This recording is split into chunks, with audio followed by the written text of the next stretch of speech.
When you make a decision to change your thought process, your belief process, the people around you have two choices. They can either change also, or they can accept that they're going to move further away from you.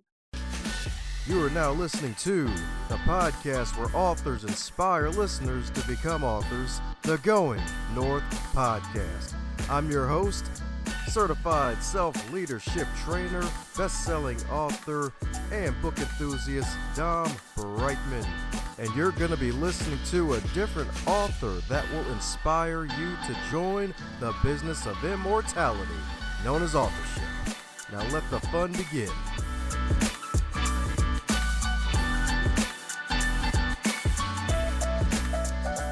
Today's episode is sponsored by both books, Going North, Tips and Techniques to Advance Yourself, and the follow-up bestseller, Stay the Course, The Elite Performer's 7 Secret Keys to Sustainable Success. Head over to Amazon.com, pick up both books. They are available in a trifecta of paperback, audio, and ebook. Cop all three of both and be on the lookout for another book from yours truly to help podcasters succeed. Now let's get on with today's episode.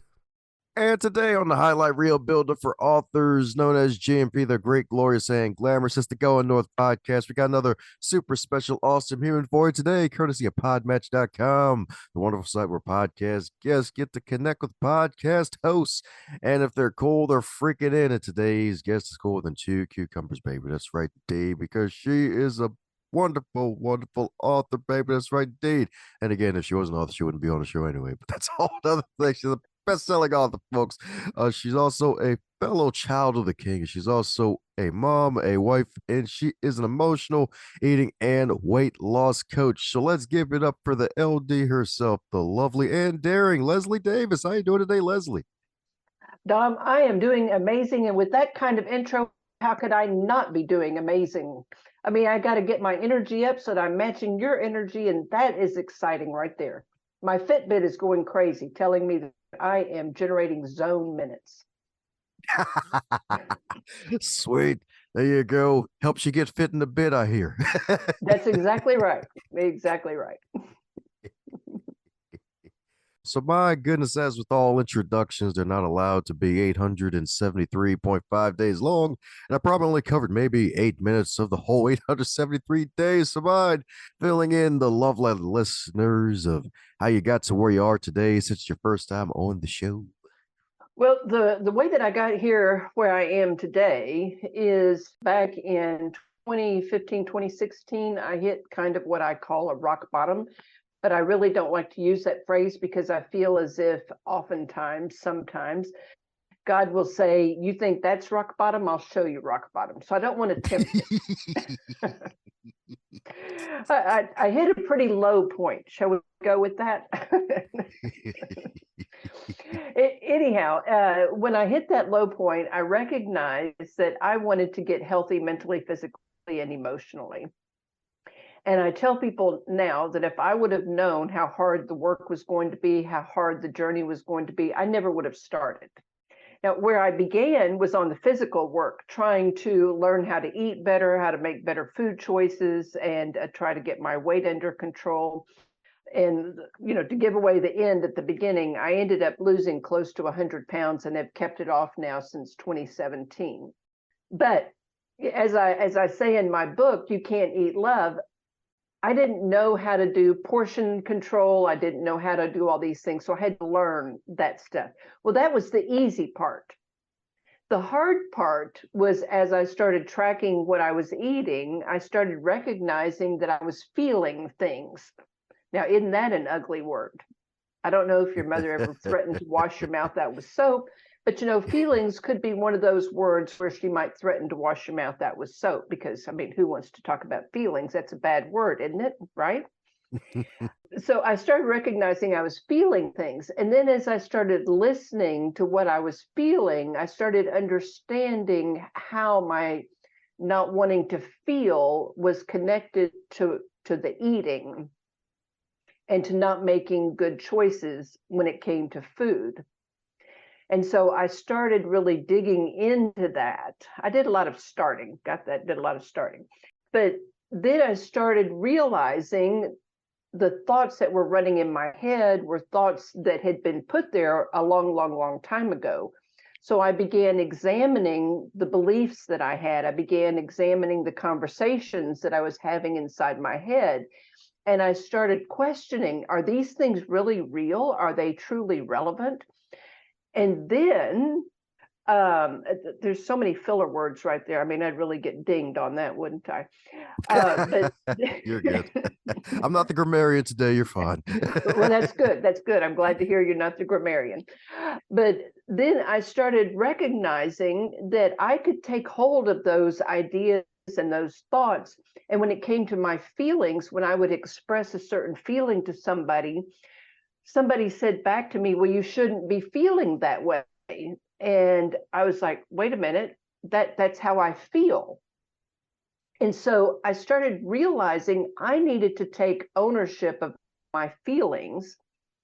And as I say in the book, no one else gets a vote on my feelings. My feelings are my feelings. You don't get a vote on them. And here's the other piece of that. How often do you say, so-and-so made me mad, so-and-so made me happy, so-and-so made me whatever, Here's what I came to understand. How we feel is how we feel. No one can make us anything except reservations for dinner. I prefer at a 5-star restaurant, and you pick up the bill. What we feel as a consequence of whatever is a choice. It's our choice. Keep your power. Don't give it away, because when you say somebody made you feel something, you're giving the power to the other person, and you're not owning the feeling. You're not allowing yourself, whatever the feeling is, be it sad or happy, you're giving the payment to the other person and not simply owning the feeling and then sitting in the feeling and recognizing what it means to you. And when we start doing that, then whatever our drug of choice is that we use to numb our feelings starts losing its power. Stop talking about days. I'm talking about date. That's right, indeed. She's got her 6-pack year anniversary. That's right, indeed. Since 2017, keeping those 100 pounds off her. That's right, indeed. She's like, get off me, Satan. That's right, indeed. That's right, indeed. Random fat. Like, yep. That's right, indeed. Stay into the ethers, never to return. And she's been keeping it off. That's right, indeed. And heck, you're so right. It's kind of interesting how feelings can be, because it's like, oh yeah, just eating food. And it's like, oh yeah, nourishment, yep, staying alive. And then sometimes if you go down the dark path, it's like, oh wow, you're making me feel freaking good. And it's like, oh, it feels freaking evil, maybe, if you keep on eating it, or if you're feeling bad, it's like, oh, I gotta do some eating to get rid of it. So my goodness, is glad you're able to make that discovery indeed. So how was that process like after having that aha moment? Well, once you open the genie's bottle, you can't put the genie back in the bottle. So you start seeing it in all aspects of your life. And what I started seeing was how many people had told me what I should and shouldn't be doing, what I should and shouldn't be feeling, how I should and shouldn't be behaving. And a lot of it was going against, my inner true self. And so, of course, the tension was set up. So here's the big thing. When you make a decision to change your thought process, your belief process, the people around you have two choices. They can either change also, or they can accept that they're going to move further away from you.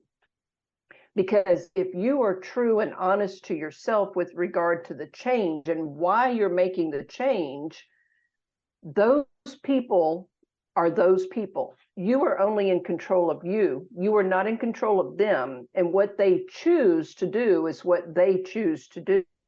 You cannot make them anything except reservations for dinner at a 5-star restaurant, and they would prefer you pick up the bill. So what I began to understand is if I was clear on why I was making my changes, which the number one reason is I wanted to live my very best life. I wanted to live, healthy, happy, and whole. And if other people couldn't get on board with that, well, that was their thing, not my thing. And now I'm not saying that I ran around bulldozing people and all that kind of stuff. I didn't do any of that. In fact, I did not share with a single solitary person that I was making these changes. My conversations were with God or with myself, or what I came to call my very best friend in the whole wide world, which is me. Why didn't I share with anybody else? That's a question that I often get. How many times have you said, Dom, that you're going on a diet and the diet police show up? Should you be eating that? Isn't that right? Isn't that right? Or you say, I'm going to go to the gym and the gym police show up. Aren't you supposed to be at the gym? That's why I didn't share with anyone. And now I'm on a one-person campaign to remove the word should from the dictionary, because what I understood was the word should travels with another word, shame. And anytime we are saying that we should or you should or whatever, the thing that's coming behind it are rules and regulations and concrete and all of these things, and no room for wiggle and all this stuff. And isn't that simply another way of saying if you don't do it, you should be ashamed? You should feel shame? God forbid a shame walk happens after that one too. And then what do? Yeah, it's either change or you change for the better or the worse. It's either you pull through and you keep doing what you want to do to keep pushing forward for positive change, or you just fall back into your negative habits. And which one is easier? Usually negative habits, especially around the wrong people. Correct. Yeah. Change is extremely difficult. And when we are trying to do something that is contrary to what the people around us are familiar with, they are going to push back on the change. They don't want you to change. You changing means that they have to do something, which we already discussed. They either change with you in some aspect, or they move further away from you because the change is so uncomfortable for them. I'll never forget, about 4 months into the journey, my husband said to me, I don't know what you're doing, and I'm not sure I like it.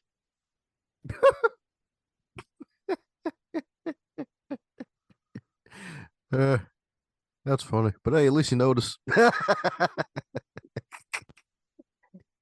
Yeah, he did notice. I hadn't commented. I hadn't, put signs up or anything like that. But do you see how it affects other people? Now, in the book, You Can't Eat Love, I talk about at the very beginning, let's get clear on why we're going on this journey. So just like anything in our life, if we're clear on why we're doing something, then we can keep doing it. Because as Nietzsche says, which I quote quite often, if we're strong enough, I'm going to paraphrase him, if we're strong enough on our why, how becomes easy. Heck yeah. That's right indeed. That's right indeed. That's right indeed. Because it's so darn true. So darn true indeed. Because hey, if you have that why in front of you, you have that focus. That's right indeed. It's like that inner compass. It keeps you going in the right direction indeed. Actually, that even led to the question, like, what inspired the title? Did you read the book Eat, Pray, Love, and was like, yeah, can't eat love? Actually, no. One of my sisters had commented about the movie Eat, Pray, Love, and I finally did watch it, but it was long after I had already come up with the title. Truthfully, our mother died. She died 2 weeks before my oldest child was born, which my oldest child made me a mother. So my first Mother's Day as a mother was my first Mother's Day without my mother. So I've struggled for these many years with enjoying Mother's Day, because I'm taken back, to that terrific loss.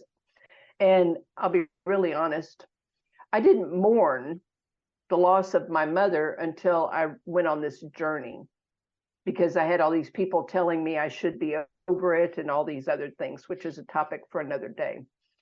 Anyway, my youngest sister had commented at one time that on Mother's Day, to honor our mother, she would make this chocolate meringue pie, which has been it's a recipe that's been in our family now for almost 80 years. And I decided on this particular Mother's Day, this was just back in 2017, I decided that I would try and I would make the chocolate meringue pie.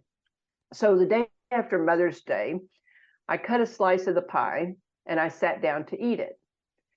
And I don't know about you, but as I'm doing certain things, words will start pouring around in my head. And I grabbed a pen and a paper and I just started writing what was falling out of my head. And the words that ended up falling out of my head were that I realized that love was not in the food. Love was in the memories created by the food, and that you can't eat love. And I held on to that piece of paper, those 3 or 4 paragraphs, and they actually are the very beginning of the book. Ah, that's what I'm talking about. Indeed, me lucky indeed. Me lucky indeed. That's right. Indeed, that's right indeed. Almost for a second thought you're gonna say, I had the slice of chocolate meringue pie in front of me. And then all these words popping out of my head saying, you moron, what are you doing? You gotta change your ways. Like, "Mrah, you're evil, mrah. You're feeding the body more pain, mrah, but it tastes so good." But you see, we can enjoy food as long as we recognize why we are enjoying certain foods. I work with people individually, trying to help them understand why either they emotionally eat or binge eat or use food as comfort. And one of the things that I will ask them is, what is the earliest memory you have of eating this particular food? What was going on? And why did you go for that particular food at that particular time? And they're surprised to discover how young they were when they started going for these particular foods. And what they were doing at that particular time was to try and relieve the tension that they were feeling as a consequence of either not being heard, not being seen. The list is very long. And they built the muscle to associate comforting themselves using that particular food. Now, for me, there's a list of food items that I consider to be comfort foods, and I don't really like that word either. Comfort should come from another human being, truthfully. That, or a really soft, fluffy blanket, or one of my dogs. But comfort should not be coming from food. We should not be seeking food as comfort. But we do, because we don't have anything else. When we are young, we don't understand, and we are simply going for what we go for. So as a result, as people begin to understand, when I'm working with them, as people begin to understand what they are using the food for and how they're using it to numb feelings, or using it to simply flat out not feel, which is the same thing people do with alcohol and drugs. They use it to escape, right? Yeah. And then you can think about this. How many people in your family would you say show love through food? Hmm. I guess maybe a handful, I would think. Yeah, probably a handful, maybe not a whole tribe, but yeah, probably a handful I could think. And Off what are the they top of the really head. showing as they're Yeah. shoving the food in front of you? Yeah, sometimes it could be just stress. Yep. That good old stress eating. Well, Bad for me. when we stress eat, It's we're running how from to the do feeling, stress and aren't we? food. Great. And the people who equate showing Mhm. love through food are denying their own feelings. Instead of simply showing love through time and attention and listening and things like that, they're busy over the stove or, kneading or doing whatever they're doing. They're busy doing all of these things and then shoving this stuff in front of you.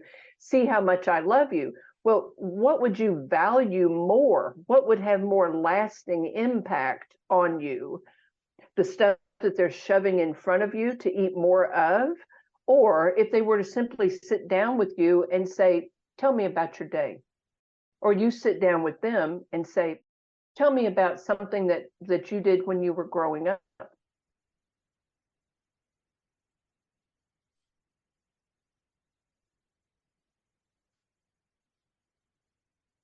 That's right indeed. Getting them away from that food. Make them think of something something good, hopefully.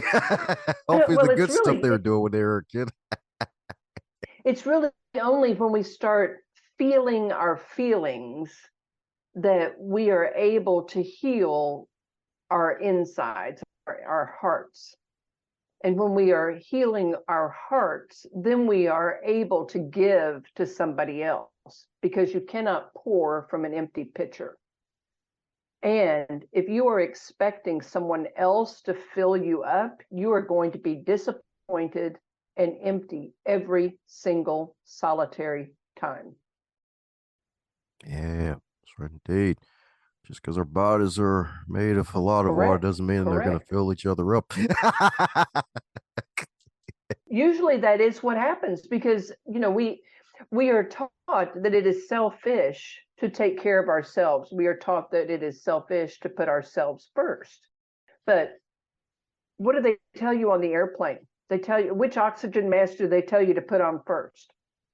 And the reason is you have 30 seconds. When that plane loses pressure, you've got 30 seconds to get that oxygen mask on.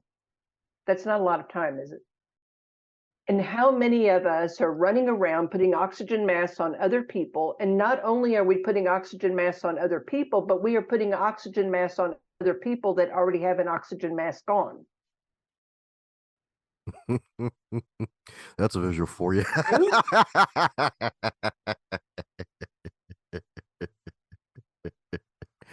Oh yeah, definitely. Because it's like the probably you may think they're in danger, but in their mind, they're like, "Man, this is freaking great. I'm enjoying life right here." Yeah. Hey, what the heck? What's the And then section that oxygen plane mask is doing in going to front of me? land, and you're going to be laid out in the aisle, and they're going to step over you as they get off the plane, and they're going to say, "There's that nice person who helped me," and where are you going to be?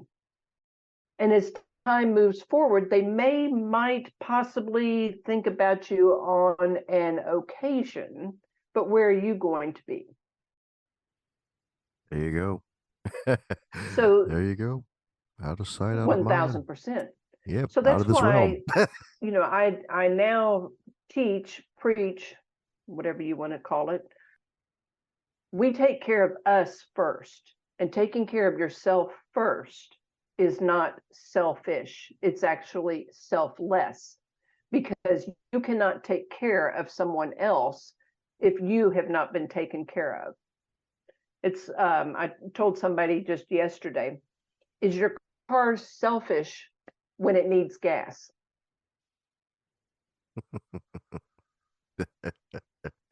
That's funny. No. No, it's not. Your car requires gas to go, right? Do you get angry with your car for needing gas? You may get angry about the price of gas, but do you get angry with your car for needing gas? If your car is electric, do you get angry with your car for needing to be recharged? If there's someone like that on Earth, Yeah. I kind of want to meet I him mean, the just for only comedic time that relief. your car doesn't need gas or need to be recharged is if you're at the top of a hill and the only place you need to go is the bottom of the hill. And where I live, the hills that we have are called overpasses. That's what I'm talking about, indeed. That's what I'm talking about, indeed. So, my goodness, she's on a roll. That's right, indeed. Might as well call her a hot dog because she's on a roll, indeed. Or heck, even an egg because she's excellent, indeed. So, my goodness, since you've been on a few interviews, is there a question that you I wish wish folks would people ask would you more often? ask me, if I knew then what I know now, what would I do differently? It's going to be very, very hard. You're going to want to give up. People are not going to believe in you. but there's only one person that needs to believe in you, and that's you. And I tell people all the time, you are enough just as you are. And so I would say to from my future self to my current self, remember, you are enough just as you are. And that is sufficient. Sweet. That's what I'm talking about. Sufficient indeed. You love to see it. You love to see it. Well, the good news is here not only that you love to help folks feel their feelings and realize they can't eat love. So avoid eating those giant red hearts on Valentine's Day, y'all. Let the teddy bears hold them instead. So my goodness, here you got this marvelous novel out indeed that came out last year called Zombie Siege. So it inspired you to get out the nonfiction realm and go ahead and pen yourself a wonderful novel, get into a wonderful new zone. Well, when the shutdown happened, I was bored. And we live on a little over 2 acres of land, and I had my dog and 2 grand dogs. And every day we would walk the property just because, you got to get some exercise. I don't know about you, but staying inside was a little crazy. So I started taking pictures of what the dogs were doing. And then because my mind works in this fashion, I started writing after action reports and posting them on Facebook. It was a battle. Here's the after action report that they type up, the poor sergeant or whoever types up at the end of the day. And people kept saying, you need to turn this into a book. So I finally took the photographs and the Facebook posts and cleaned them up a little bit and created the book, Zombie Siege. It was a lot of fun. It was my creative side gone wild, absolutely wild. But it was a blast. And as I said, it's just written like after action reports. It's just fun. It's a fun read. No animals were harmed in the making of it. These were just pictures, things that the dogs were doing, and then I kind of made up a story to go along with it. Because why not? That's what I'm talking about, Dave. I'm talking about digs. Yeah, that's definitely good. It's always great to let your creativity side go wild for the greater good. That's right, D. Let folks know, hey, Yes. the zombie apocalypse is freaking real. It happened. Toilet paper was Mhm. bought and turned into forts. That's right, indeed. That's right, indeed. They wanted that 1000%. comfort.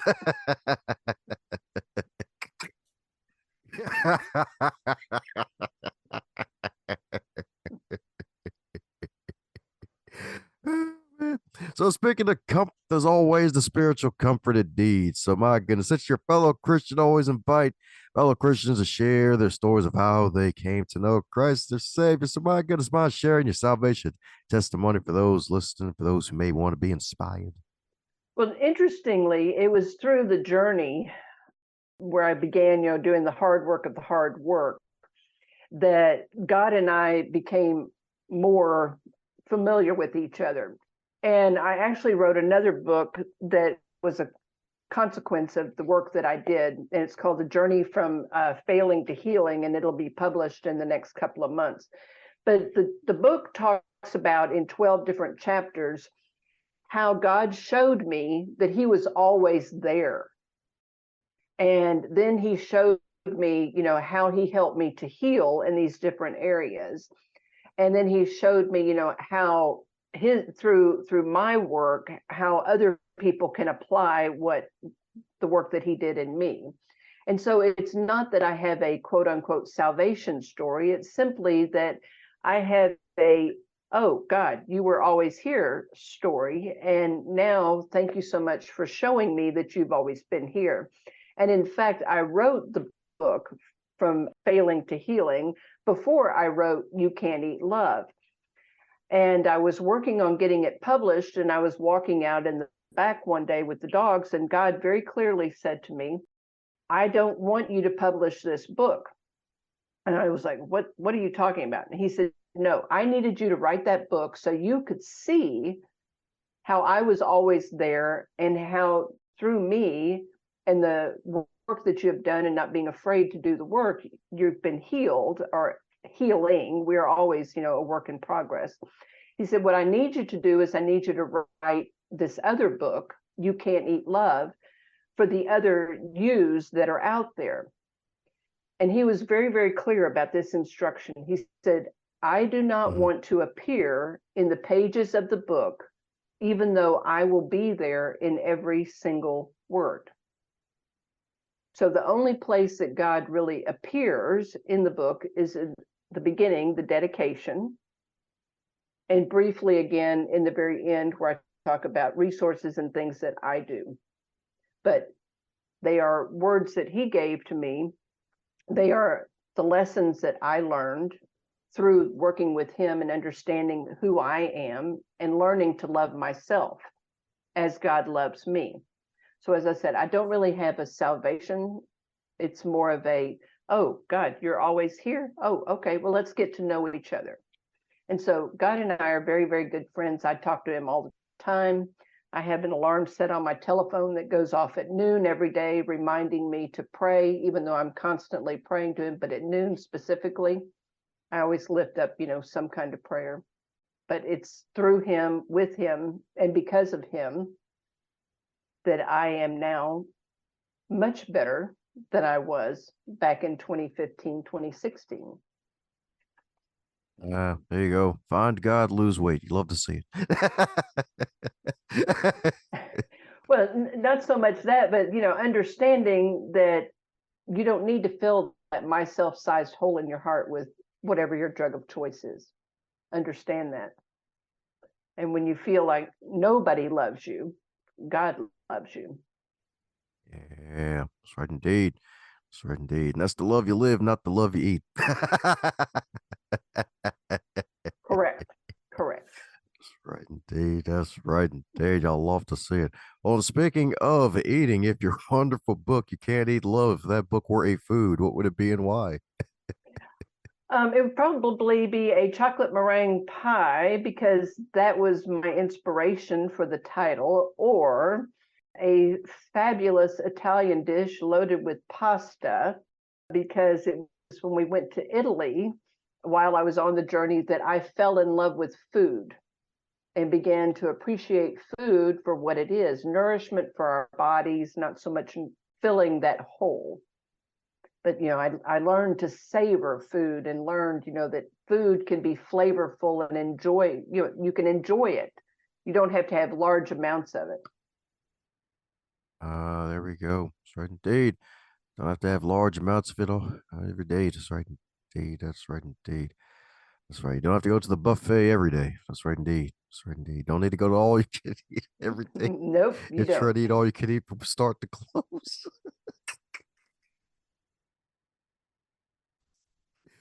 Oh man. But I'm sure the book isn't all you can eat buffet. It is. It is. It is. Another thing that I learned is, the more flavor that you pack into something, the less of it that you need to consume because it is more enjoyable. You savor it more. That's it's a trick that the fast food people play on us. They cause you to desire more rather than making it more flavorful and enjoyable. But yes, the book is an all-day buffet of learning to love yourself and not needing to use your drug of choice to fill the myself-sized hole in your heart. There you go. That's right, y'all. Imagine yourself with a koala bear head, y'all, and hug yourself like a teddy bear. That's right, indeed. You get to love yourself after reading this, y'all. That's right, indeed. That's right. You don't have to eat the love. You can be the love. Much That's right, cheaper too. indeed. Heck of a lot easier. Oh, yeah. That's right, indeed. Food bills can be like weed. They get extra high, Yes. especially with inflation. That's right, indeed. And if you're a gardener and you're feeling lazy, yeah, the weeds will pop up even faster. So avoid it like the plague. You love to see it. So my goodness, we're coming down to the magical question that every guest gets to receive. And that is, if you were to wake up tomorrow and you were 25 again, but you're still in the current year, what advice would you give to yourself? Oh my gosh, that is an amazing question. I would tell myself to believe more in myself and not look for validation outside of myself. That my thoughts, my ideas, my dreams, my wishes are just as valid as anybody else. To not undervalue myself and to not run around doing what I call sacrificing myself on the altar of everyone else. There we go. That's right, indeed. That's right. Name of the game. Go to the altar and pray. Don't sacrifice yourself for everybody else. Right, indeed. They might not like the taste of you.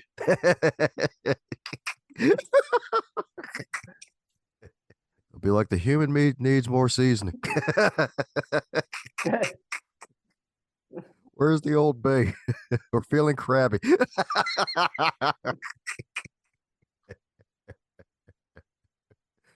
But folks ain't going to be feeling crabby. They're going to be feeling like champions after reading your book if they're going through that emotional eating. So for those who need to keep in contact with you and snag some copies of your magical books, what's the best way for folks to do so? The best way to find anything about me and to contact me is go to the website youcan'teatlove.com. And there you can find links to buy the book, and you can also find a link to reach out and email me. And I do respond to each and every single message. It's not an assistant, a virtual or otherwise assistant. It's really and truly me. I've had people say, "Oh, you're a real person." Yes, I am a real person. And I do answer each and every message, email that I get.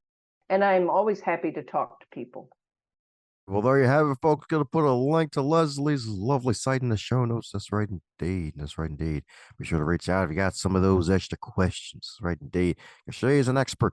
That's right, indeed. With a big old X, indeed. That's right, indeed. She'll X out those calories for you, helping to do just that so that we can get to that new level. If she could knock out those 3 digits of extra body weight, then hey, and not even do that, but also keep it off, which is also another battle within itself.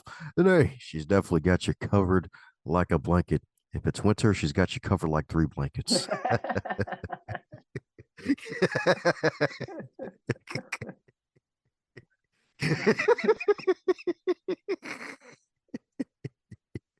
Well, before the monster comes out from under the bed, known as the rabbit hole of more random sidebars, any parting words before we close up shop, Leslie?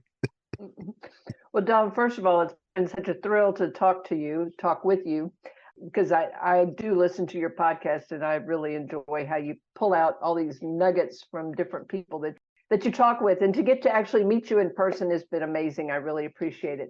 But to your listeners, what I would like to leave them with is, as you are, just as you are enough, exactly as you are. And if you don't believe it, I will believe it for you until you're ready to believe it for yourself.